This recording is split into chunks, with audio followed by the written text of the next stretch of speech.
Políticos usaram a pandemia do pânico para retirar nossas liberdades. Mas será que não podemos contra-atacar?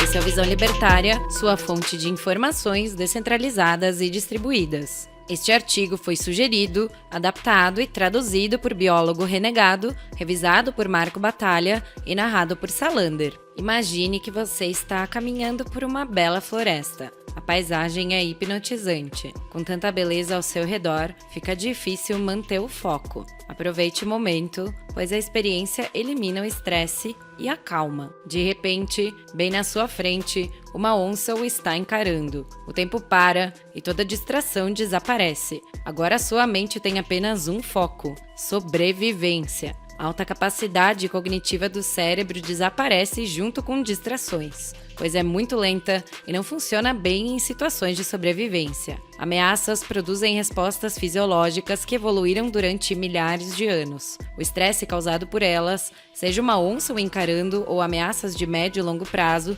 suprime o pensamento crítico e racional. A capacidade de pensar racionalmente sobre o futuro abstrato provavelmente é a característica que define o ser humano. O que fazer quando essa capacidade é sequestrada pelo medo? Recebemos tanta informação dos nossos sentidos que o cérebro constantemente filtra a maior parte delas. Isso funciona bem para garantir sobrevivência, mas às vezes distorções são criadas. Essas distorções mentais são usadas por governantes como meio de controle das massas desde o início das civilizações. Dentre elas, o medo é o meio mais poderoso. Naturalmente, valorizamos mais o presente do que o futuro incerto. Combine essa característica com a redução da razão pelo medo e a sanha de controle sobre outros de alguns tiranos, que temos a receita perfeita para uma espiral de desastres.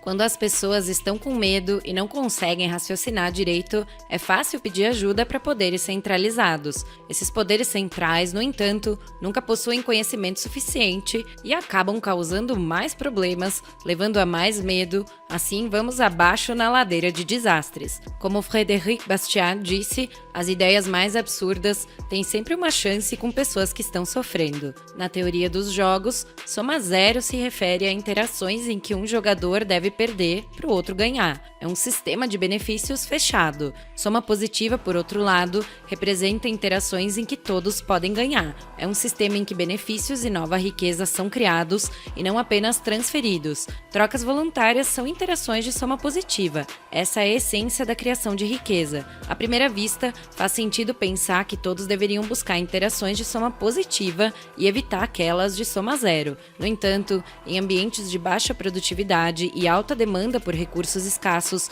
soma zero traz muita vantagem no curto prazo, enquanto o longo prazo é muito incerto. Isso muda gradualmente conforme a produtividade aumenta ao longo do tempo. Em toda interação onde alguém inicia força contra outro, o resultado sempre é soma zero. Por outro lado, quando a interação é voluntária, o resultado tende a ser soma positiva. Interações repetidas criam incentivos à honestidade e sistemas de reputação. Trocas voluntárias, produção e demanda mediada por preço criam riqueza. Soma zero por si só não é necessariamente ruim, pois é a base do status social. Status tem suas funções e está relacionado com reputação. O problema começa com a coerção, a iniciação da força ou ameaças críveis desta. Coerção é a base do poder sobre outros. Seu resultado é sempre soma zero no curto prazo, porém no longo prazo é muito pior. Em grandes escalas físicas e temporais, os resultados são amplificados para todo tipo de interação. Vários indivíduos interagindo voluntariamente acabam se especializando sem a necessidade de planejamento central. A natureza distribuída de tentativas e erros torna o sistema adaptável. Assim, a riqueza permeia a sociedade e acumula como juros compostos ao longo do tempo. É um ciclo virtuoso, mas vulnerável à soma zero da coerção. Eis uma cruel ironia da vida. O indivíduo que inicia a força pode conseguir todo o benefício dessas interações, um forte incentivo para bandidos e governantes. No entanto, quando aumentamos a escala temporal, vemos que o ciclo de riqueza fica aleijado, produzindo um efeito negativo para todos no presente e futuro. Em grandes escalas físicas e temporais, coerção sempre é soma negativa. Quando assumimos a perspectiva intertemporal, observando tanto o curto quanto o longo prazo, fica claro que nada de útil pode surgir de coerção ilegal ou legal. Efeitos cumulativos funcionam tanto para a soma negativa quanto positiva, mas não são facilmente notáveis durante uma vida humana, ou melhor, não eram notáveis. Graças ao aumento do conhecimento e da tecnologia, aquilo que era apenas notável em décadas ou séculos se tornou perceptível em poucos anos. Novas tecnologias estão deixando claras as diferenças estruturais entre soma negativa e positiva. Em sistemas naturais complexos, onde existe uma infinidade de agentes interagindo, a informação é bem processada apenas por pequenas unidades, ao invés de uma grande central de controle. Ou seja, no caso da sociedade, a informação está distribuída por ela, sempre inalcançável a governantes, mesmo que esses, por alguma anomalia, sejam bem intencionados. Esse é o problema do conhecimento local descrito por Friedrich Hayek. Autoridades centrais coercitivas nunca irão apresentar decisões melhores do que indivíduos. Governantes agem com uma perspectiva de cima para baixo, tendem a ver eventos como casos isolados, ignoram o sistema como um todo e estão desconectados das consequências de suas ações, não arriscam a própria pele. Alguma vez você já viu um político pagando por seus erros?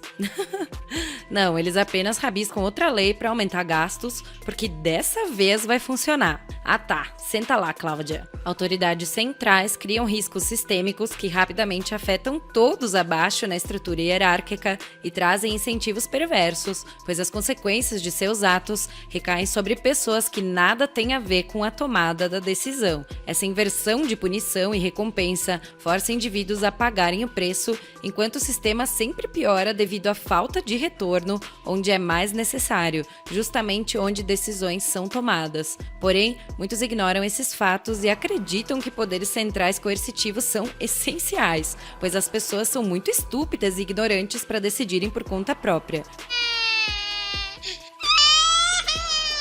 William Pitt the Younger já dizia: a necessidade é o apelo a toda violação da liberdade humana, é o argumento dos tiranos, é o credo dos escravos. Nós temos que esperar pelas soluções do Estado. Quando tudo piorar, não reclame, porque sem ele não existiria nenhuma solução. E se você tem uma opinião diferente, é porque você quer ver todo mundo literalmente morto, diz o senhor Bovino Gadoso. Isso significa que as pessoas superestimam o valor de uma única solução, subestimam o valor de vários experimentos paralelos e ignoram as consequências de confiar em um sistema onde os piores chegam ao poder. A beleza de sistemas distribuídos é que cada participante pode tentar encontrar soluções diferentes simultaneamente. E mesmo que a maioria possa falhar, o sucesso de poucos se espalha rapidamente por todo o sistema, enquanto o dano de falhas é pequeno e localizado. Em vez da insanidade atual, em que governos centrais coercitivos impõem confinamentos como a única solução, poderíamos ter várias pessoas tentando ideias bem diferentes. O compartilhamento e a troca rápida de informações criada por interações voluntárias eventualmente vai produzir excelentes resultados,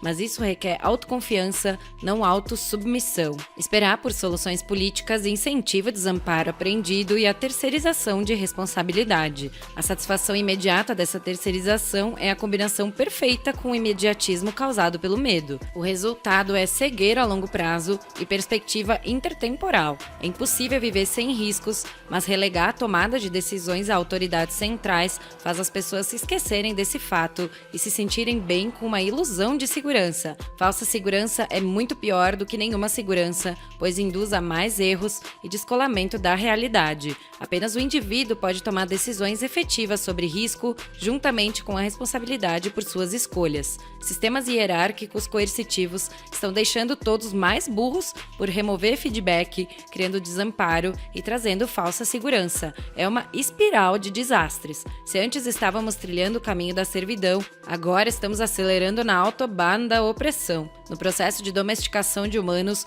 um dos feitos mais marcantes é a castração do pensamento independente, liderada por supostos especialistas. Por acaso, alguma vez na história da humanidade, houve um momento em que todos foram forçados a suprimir o comércio e ficar em casa por ordem de governantes tirânicos? Sob a pobre desculpa do bem maior e a ameaça do medo, o pensamento crítico parece ter desaparecido. Domus, em latim, significa casa, daí a origem origem da palavra domesticação. Com toda a manipulação midiática, o alarmismo desenfreado e a coerção forçando o mundo à estagnação e à covardia dentro de casa, a palavra domesticação ganhou um significado novo. Tempo, o nosso bem mais precioso, está sendo desperdiçado com mitos de sabedoria hierárquica. O livre pensamento e o questionamento aberto, princípios fundamentais da ciência, estão sendo estrangulados por ciência politicamente correta. Quando a ciência se ajoelha perante governantes e é usada para justificar ações políticas. O resultado nada mais tem a ver com ciência e se torna apenas uma insanidade dogmática repugnante. Cegueira ao futuro, causada por medo, é curada com pensamento racional e livre questionamento de tudo, especialmente de supostas autoridades. Narrativa política e propaganda são tão vulneráveis ao pensamento crítico que naturalmente desenvolveram estratégias para suprimi-lo. Quando o pensamento racional prevalece, políticos usam a desculpa da autoridade moral. Se você tem uma opinião diferente, é porque você não valoriza a vida e quer ver todo mundo morrendo, diz o rei do gado. A desculpa da autoridade moral nada mais é do que uma distração feita para desviar a atenção da intenção política de criar enormes ganhos de soma zero à custa de todo mundo. Um truque barato para estimular o sentimento de culpa, engadoso sem noção, que resulta em soma negativa para todo mundo no longo prazo. Um suposto bem, baseado em suposições fracas como achatar a curva, está nos levando a consequências fatais. Essas medidas draconianas vão causar desastres muito maiores do que qualquer vírus. Mais rápido do que o covarde pânico da pandemia, espalharam-se propostas orwellianas. Fortes restrições de movimentação, comércio, questionamento e vigilância em massa tomaram o mundo de assalto. Uma mentalidade insana, normalmente reservada para locais onde as mais tirânicas hierarquias dominam, se tornaram comuns no mundo todo. Em vez de ler o livro 1984 como um aviso, governantes o leram como um manual de instruções. O desejo de salvar a humanidade é quase sempre uma desculpa para o desejo de dominá-la. Se a característica que define o ser humano é a capacidade de pensar racionalmente sobre o futuro abstrato, já passou da hora de deixarmos a perspectiva míope do imediatismo e enxergar as desastrosas consequências de longo prazo ao confiar em bandidos centrais coercitivos. Trocas voluntárias são um motor da prosperidade e da criação de riqueza. Tentativa e erro, em largas escalas, geram soma positiva,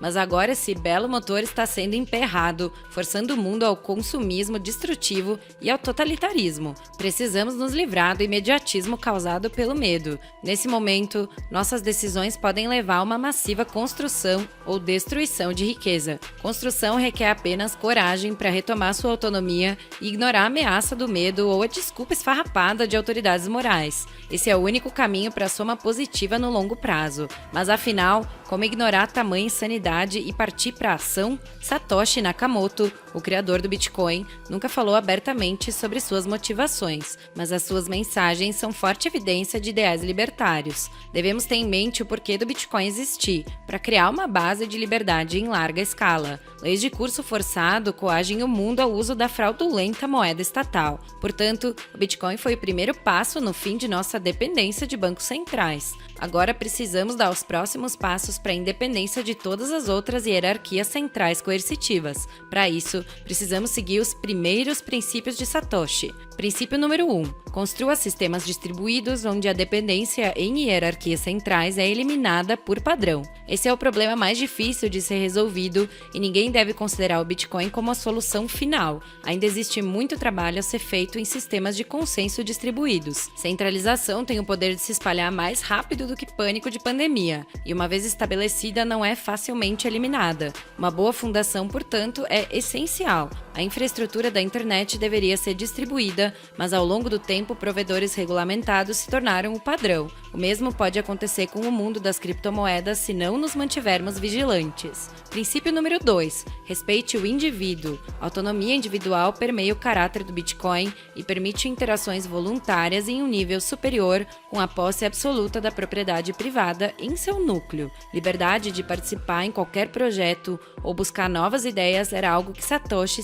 sempre respeitava. Isso é parte fundamental do seu porquê, que muitos desenvolvedores esquecem devido ao pensamento tribal. Enquanto essas ideias fundamentais forem respeitadas, devemos aceitar qualquer abordagem que traga mais liberdade. O computador pode ser uma ferramenta para liberar e proteger as pessoas, ao invés de controlá-las. Princípio número 3, privacidade e anonimidade. Todos sabemos que o Bitcoin é pseudo-anônimo por padrão. A anonimidade perfeita é muito difícil de se alcançar. Porém, considerando que o monitoramento é um requerimento básico para o autoritarismo, privacidade e anonimidade nunca devem ser comprometidos. Ao contrário, devem ser o padrão em todos os projetos. Alguns vão dizer que a anonimidade pode criar novos problemas. E isso é verdade, mas esses são minúsculos se comparados com os desastres causados por coerção centralizada. Os benefícios são muito superiores de qualquer forma. Princípio número 4, sistemas abertos e sem permissão. Sistemas distribuídos são naturalmente abertos e de livre acesso,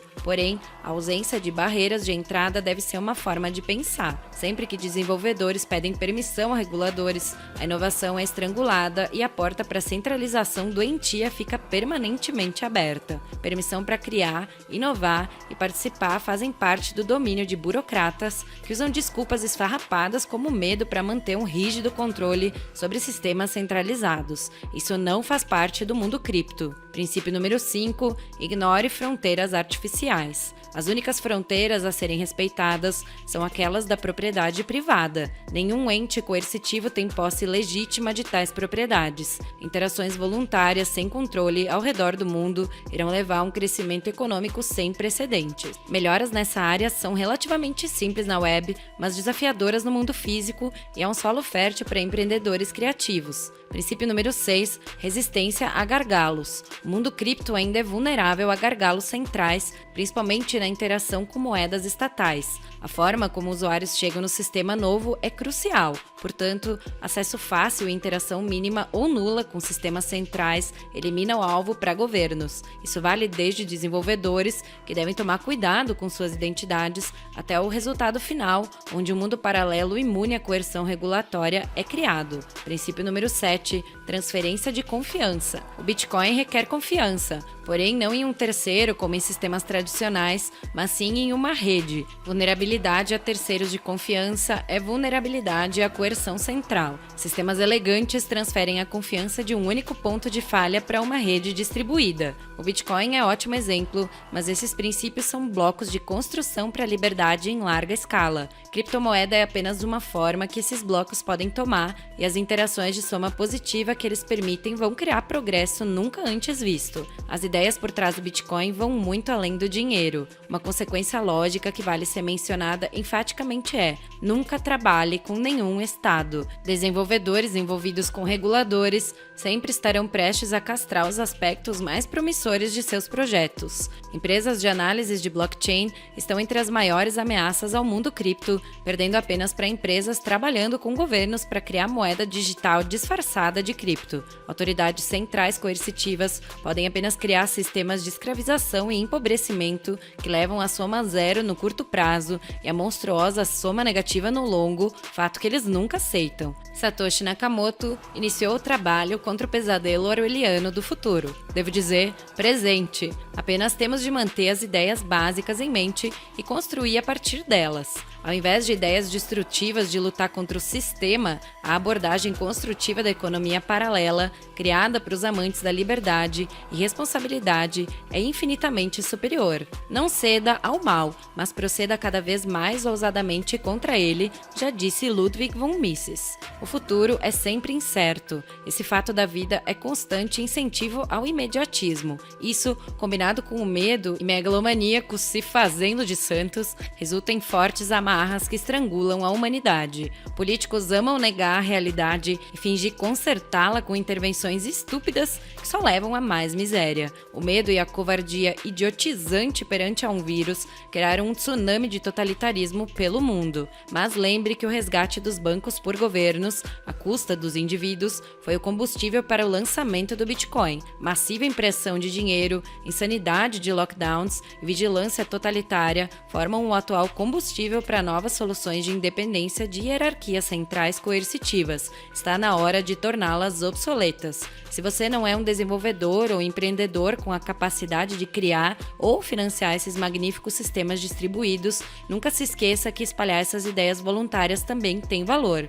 Como Mises disse, ideias e apenas ideias podem iluminar a escuridão. Essas ideias devem ser trazidas ao público de forma a convencer as pessoas. Devemos convencê-los de que essas ideias são as ideias certas e não as erradas. As oportunidades para ideias certas e ação nunca foram tão fortes. Portanto, mãos à obra!